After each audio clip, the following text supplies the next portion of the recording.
we have given our lives to Jesus. जब हम अपना जीवन ये इसमें आपने प्रेयर किया तो वो ऐसा फील हो गया मेरे पीछे से आ रहा और वो मेल्ट हो गया Isn't Jesus alive? महान यीशु जीवंत है कि नहीं? God called his name a few minutes back and she could not lift her hand. अपने हाथ को उठा नहीं सकती थी, But tonight Jesus is. लेकिन आज यीशु ने ठीक किया। Every evil power has gone. हर एक दुष्ट की शक्ति चली गई। Now you can do all the work and carry money also in her life. अपने जीवन में सब बात आशीष को पा सकती है। Would you shout? Today he is so now.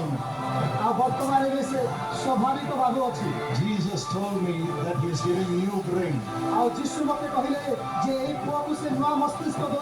यहाँ पर बात देखिए कि ईसाई धर्म के प्रचारक की हमने आपको दिखाई, वहाँ पर भी कैसे भोले भाले लोगों को बेवकूफ बनाया जा रहा है, पाखंड किया जा रहा है, ये भी नजर आता है। और ये जो गुरुदेव हैं, ये जो बाबा हैं, ये तो पढ़े लिखे भी हैं, MBA हैं, PhD हैं, उसके बावजूद भी इनका धंधा जोरों पर चल रहा है।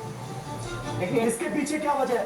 समीर जी, अब की एक ही प्रवृत्ति है, धार्मिक श्रद्धा का धार्मिक श्रद्धा का दुरुपयोग कर उसके द्वारा अपनी फैन फॉलोइंग बनाना और इस तरह से अपने लिए एक सुरक्षित भविष्य का निर्माण स्वयं के लिए करना, यही हो रहा है सारे धर्मों में। ये लाइन यदि आप खींचेंगे तो मदर टेरेसा तक भी पहुंचेगी, जिनको एक चमत्कार को चर्च ने स्वीकार किया है, रजिस्टर किया हुआ, जिसके आधार पर उनको सेंट की उपाधि दी गई है। तो ये सब जगह है, हिंदू धर्म में मिलेगा, इस्लाम में मिलेगा, सब पर है। तो इसका तरीका है सर, इसका तरीका है कि यदि हम अफिलिएशन प्रोसेस शुरू करें, सनातन धर्म से शुरुआत करें, सारे धर्मों में हो, तो जितने भी बाबा हैं सभी अफिलिएटेड हो, उनकी गतिविधियों का फिर इस तरह से रिकॉर्ड रखा जा सकता है। अफिलिएशन प्रोसेस नहीं है, कोई भी व्यक्ति 2-4 चौपाइयां या श्लोक। रसराज जी महाराज, क्या ऐसे सारे बाबाओं का रिकॉर्ड रखा जा सकता है? आपको लगता है ऐसी कोई व्यवस्था बननी चाहिए? कौन सही है, कौन गलत है, इसकी परख करने के लिए? एक मिनट रसराज जी, मैं ये कहना चाहूंगा कि हमारे सनातन धर्म में प्रारंभ से ही राम, कृष्ण, महादेव, दुर्गा, भगवान के बारे में हमारे माता पिता अपने बच्चों को समझाते आए। रामचरितमानस, भगवत गीता, भागवत कथा हमारे वेदों के बारे में बताते आए। लोग पंडालों में जाते हैं या कई धार्मिक आयोजनों में जाते हैं तो अपने राम, कृष्ण, भगवान की कथाओं को सुनने के लिए। वहां जो कथाकार बैठे हैं, जब वो भगवान की कथा की आड़ लेकर के अपने आप को वहां पर आगे करना चाहते हैं, अपने चमत्कारों को आगे करना चाहते हैं, तो हमारे धर्म के लोग कुछ दुखी होते हैं, कुछ आर्थिक संकट होते हैं, कुछ और संकट होते हैं, उनके चक्करों में सोचते हैं कि बाबा जी बड़ा उपाय बता रहे हैं, बड़ा चमत्कार बता रहे हैं, तो वहां विषय भटक जाता है। ज्योतिष भी भगवान के नेत्र है सर, उसको भी नकारा न जाए। भगवान श्री नारायण के नेत्र, भगवान श्री कृष्ण के सूर्य और चंद्र है। ज्योतिष भी भगवान का ही अंग है, हमारे सनातन धर्म का अंग है, लेकिन वहां भी पाखंड नहीं है। मेरा कहना सिर्फ इतना ही है अपने सनातन धर्म के लोगों से कि जब आप भगवान की कथाएं सुनने लगते हैं तो वहां जाकर के जब आपका जो मुद्दा है, जो आपका चैप्टर है, जब वो भटकाया जाए तो वहां से आपको अपना माइंड, अपनी बुद्धि लगानी चाहिए कि भाई यहाँ जो सनातन की बात हो रही है, रामकृष्ण की बात से, अब ये जो कथाकार है कहीं ये अपना माया जाल तो नहीं फैला रहा, हम सुनने क्या आए हैं और सुना क्या जा रहा है, इसकी बुद्धि तो जनता को स्वयं ही अपना विचारों में लानी चाहिए। ठीक है, आपने एक इंपॉर्टेंट बात कही कि अगर इनसिक्योरिटी होती है मन में, अगर किसी को कोई समस्या है, कोई किसी बात को लेकर गमगीन है, किसी को कोई बीमारी है, तो वो ज्यादा इस तरह के बाबाओं के झांसे में आता है। लोग क्या कहते हैं? सनातन धर्म को टारगेट करने की कोशिश आपको नजर आती है क्या जब ऐसे बाबाओं पर सवाल उठता है? क्या कौन जवाब देना चाहेगा? जी सर, हमेशा यही होता है कि जो गरीब तबके के लोग होते हैं उनको बोला जाता है तुम हम ऐसा चढ़ाओ, ऐसा चढ़ाओ। एक भक्त की कृपा से बाबा करोड़ों की संपत्ति के मालिक बन जाते हैं, लेकिन एक भक्त बाबा की कृपा से एक साइकिल तक नहीं खरीद पाते। ये आज का बहुत बड़ा फैक्ट है। एक भक्त सोचता है अगर हम दान करेंगे, बाबा को ये चढ़ाएंगे, तो शायद हमारी बहुत से लोग होते हैं, बहुत सी माताएं होती है, मेरे बेटे की सरकारी नौकरी नहीं लग रही है, तो कहते हैं आप इतना दान करो, इतनी जमीन दान करो, आपके जो पूर्वज हैं उनको भी मुक्ति मिलेगी।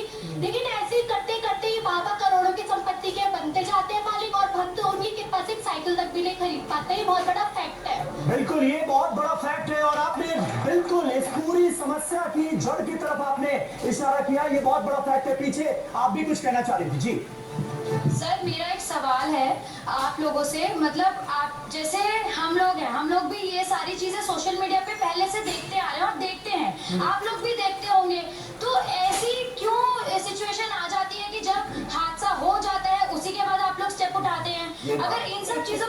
सही स्टेप उठाया जाए तो जनता अवेयर हो जाएगी ना इन सब चीजों बिल्कुल को। बिल्कुल, ये बहुत इंपॉर्टेंट बात है और बहुत अच्छी बात है कि युवा खुलकर इस मुद्दे पर अपनी राय रख रहा है। इस बाबा के भी सारे कांड अब सामने आ रहे हैं जब इतना बड़ा हादसा हो गया, 121 लोगों की जान चली गई। इसका जवाब यतिमा जल्दी से। देखो बेटा, पहले क्यों नहीं जाग जाते हम, पहले ही क्यों नहीं जाग जाते? देखिए लगातार बाबा अरेस्ट हुए, रामपाल अरेस्ट हुआ, किस तरीके का आक्रोश जनता में था और किस तरीके का डिमॉन्स्ट्रेशन किया गया जब वो अरेस्ट हुआ। समझने वाली बात ये है कि सन्यासियों की एक परंपरा है। आप लोग अपने ग्रंथों से एक स्ट्रैटेजिकली 70 सालों में दूर कर दिए गए, क्योंकि सनातन की कोई भी शिक्षा हमारी शिक्षा प्रणाली में दर्ज नहीं की गई और हमारे बच्चों को इस तरीके की एक शिक्षा प्रणाली में डाल दिया गया कि उसके पास समय नहीं है आज ये जानने का कि राम जी का चरित्र क्या था, योगेश्वर श्री कृष्ण का चरित्र क्या था।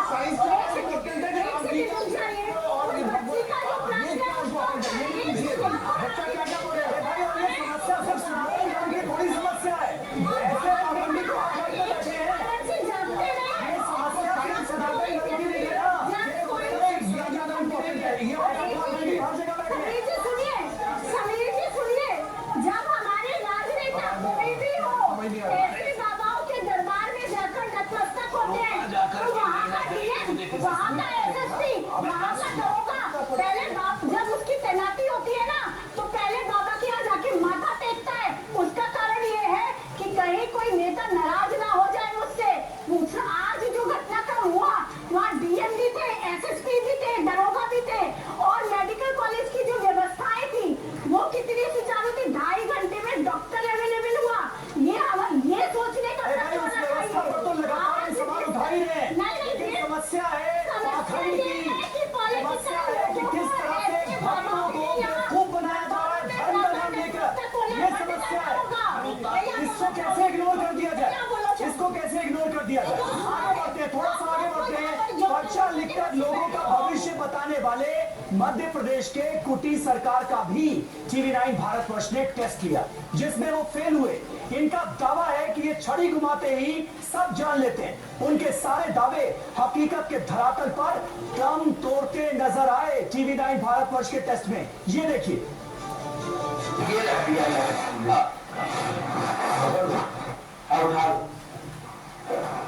उठा लिया, अभी उठा लिया।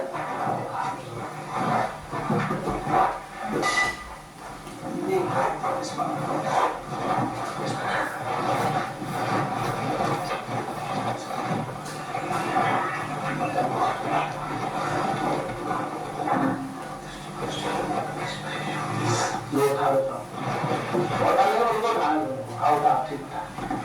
अब कैसा लगा? नहीं किया, पहले बाबा और उनके द्वारा फैलाया जाने वाला अंधविश्वास स्टेप बाय स्टेप ये दिखाएंगे जी। इसलिए मैं भी याद करना चाहूंगा गोविंद पनसरे, नरेंद्र दबोलकर, MM कुलवर्गी। कैसी बात करें, नरेंद्र दाभोलकर के केस में लोग बरी हुए। नरेंद्र दाभोलकर के केस में जिन लोगों को अरेस्ट किया गया वो बरी हुए। इन लोगों की जान गई है। बरी हुए गलत तथ्यों के आधार पर सनातन संस्था के लोगों को गिरफ्तार किया गया, क्योंकि सनातन संस्था देश का प्रचार कर रही थी। कहाँ नरेंद्र दाभोलकर ऐसा कर रहे हैं? नरेंद्र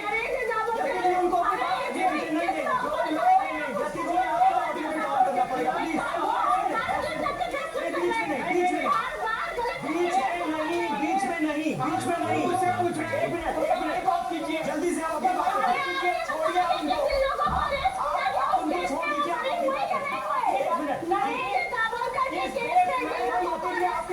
चलेगा ना, वो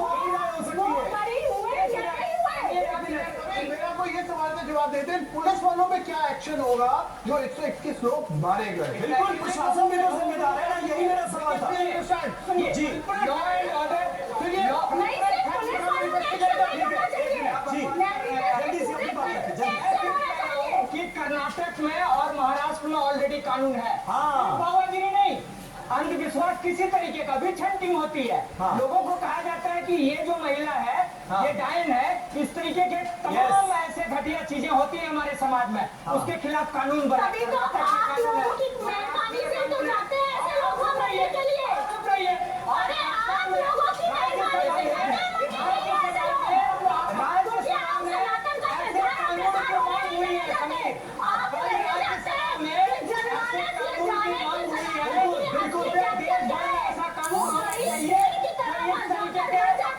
बकवास बातें करने वाले और ज्ञान के नाम पर अंधविश्वास फैलाने वाले लोगों के खिलाफ यतीजी आपको कुछ दिक्कत है क्या? शिक्षा के यतीजी आपको दिक्कत है क्या अरविंद जी से? मैं नहीं चाहते। यतीजी आपको कुछ पर्सनल दिक्कत है क्या अरविंद जी से? भैया आप उनको बोलने नहीं दे रहे। एक मिनट भाई, एक मिनट आती है। सुनिए ना, सुनिए की क्षमता भी रखिए। सुनिए ना। सर, मेरा नाम साहिब गुप्ता है। जो आज 121 लोगों की मौत हुई है उसका जिम्मेवार कौन है? आज ऐसे बाबा जो ढोंग करके उनके जो सत्संग होते हैं उसमें लाखों लोग आते हैं और उनकी जाने गई, उसका जिम्मेवार कौन है? ऐसे बाबाओं पे कानूनी कार्रवाई होनी चाहिए और ऐसे बाबाओं को फांसी की सजा होनी चाहिए। बाबा का नाम FIR में होना चाहिए। ऐसे बाबाओं पर होनी चाहिए कार्रवाई। होना चाहिए। बाबा का नाम FIR में दर्ज होना चाहिए। महाराज आप कुछ ऐड करना चाह रहे थे जी? बाबा जिम्मेदार नहीं है। ऐसी बात कर रहे हैं। ठीक है, ठीक है। नहीं, बाबा पाखंड के लिए जिम्मेदार है ना? बाबा पाखंड के लिए तो जिम्मेदार है जी। महाराज ऐसे बाबा पर क्या कार्रवाई करने का वक्त आ गया? हाँ, हमारे देश में मुद्दा तब उठता है जब बाबागिरी सामने आ जाती है। हाँ, बिल्कुल सही कह रहे हैं। मैं बार बार अपने सनातन धर्मियों से बार बार ये कह रहा हूँ कि वहाँ सुनने चाहिए कि भगवान श्री कृष्ण सुदर्शन चक्र चलाते थे। अब बाबा ही सुदर्शन चक्र चला रहे हैं तो विरोध आपको ही करना चाहिए। आप उसका समर्थन करेंगे तो हमारा सनातन धर्म स्वयं भटकेगा। 121 लोग जो मर गए उनका जिम्मेवार कौन है? क्या ये बाबा है कि पुलिस है? सर दोनों ही बाबा है, ऑर्गेनाइजर है, प्रशासन है। मुझे बताइए। बाबा है, ऑर्गेनाइजर है, प्रशासन है। तीन सारे सब जिम्मेदार है। पूरा सिस्टम जिम्मेदार है। प्रवचन कर रहा हूँ। बाबा जिम्मेदार है, उसके ऑर्गेनाइजर जिम्मेदार है और प्रशासन जिम्मेदार है। पाखंडी मैं हूँ, वो एक चीज है। पाखंडी अरे सर, चीज है। अरे पाखंडी लोगों को इकट्ठा करना हो जाने दीजिए। अब सुनिए जी। पहले कहा था कि रोक कैसे लगनी चाहिए। देखिए, उपहार कांड हुआ, उपहार का मालिक ने आग नहीं लगाई, लेकिन उसका मालिक जेल में गया। दूसरी हमें यह है कि देखिए, बाबाओं के प्रवचन को रोकना मुश्किल है। इसलिए मुश्किल है क्योंकि बाबा और राज सत्ता में गांठ बनी रहती है। ये दोनों एक दूसरे को सपोर्ट करते हैं। लेकिन रोका जा सकता है। एक मिनट सर समीर जी, रोका जा सकता है नियमन के तहत। चाहे यदि यूपी में नियम है कि प्रदर्शन होता है, तोड़फोड़ होती है, तो उससे वसूल हो जाएगा। अगर कोई भी घटना होती है, इस पर लीगली बाउंड किया जाने का आयोजक को कुछ भी हो उसकी जिम्मेदारी लीगल बाउंडेशन होनी चाहिए। लीगल बाउंडेशन होनी चाहिए।